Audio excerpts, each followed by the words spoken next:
Turns out, regardless of Zegler's need to update the character or the film, there are a lot of similarities between Rachel Zegler and a pinup model that Zegler's recently compared herself to, Adriana Caselotti, who voiced the original Snow White. And you might notice, as per archival footage, that she is in fact also an inspiration for the animations themselves, which is a classic technique used by Disney throughout its history of animated feature films. Literally having women, men, and people dressed as weird, creepy characters, some of them totally not politically correct and in need of an update. Is there really a problem plaguing this recent release of Snow White? Well, sometimes finding a fine-looking woman that can emulate your main character is a great way to give a character realistic body imagery, and sure, a lot of these old cartoons are outdated, but how do you remake a classic through a new lens while simultaneously honoring the original script? Well, the easy answer is not to remake anything ever again, but apparently even Zegler agrees with that, as she's caused serious problems for the marketing team by apparently throwing some serious shade on the original movie. Where's the marketing been for this thing?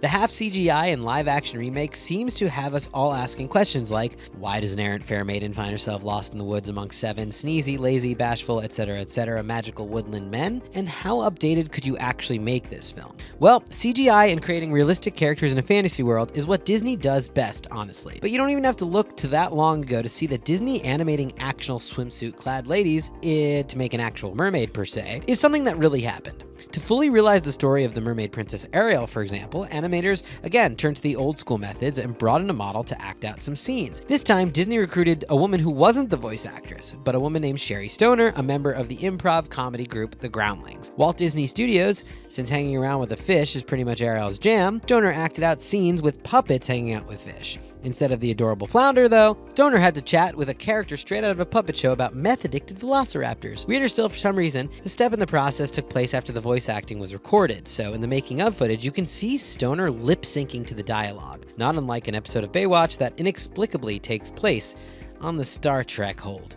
Yeah, that's right. The early Disney classics involved real actors dressing up and acting like crazy people, and Walt Disney Company was often ahead of its time. In the 1930s, however, when every other animation studio was content by simply making shorts and short animated things, they started to produce feature-length cartoons, which were hard to make. And to help forge ahead in uncharted cinematic waters, early Disney productions would get actors to first act out difficult-to-draw, quote-unquote, scenes as a reference for the animators, and this eventually led to rotoscoping, which means that they literally trace over live-action footage. Because not only did this advance the field of animation, but more importantly, it seems that there are a bunch of crazy images of old-timey actors behaving like lunatics in very familiar costumes. We've mentioned how for some scenes in Sleeping Beauty, the live-action footage featured a fully costumed actor, staged in real sets, and not just fully clothed, but fully costumed. Yeah.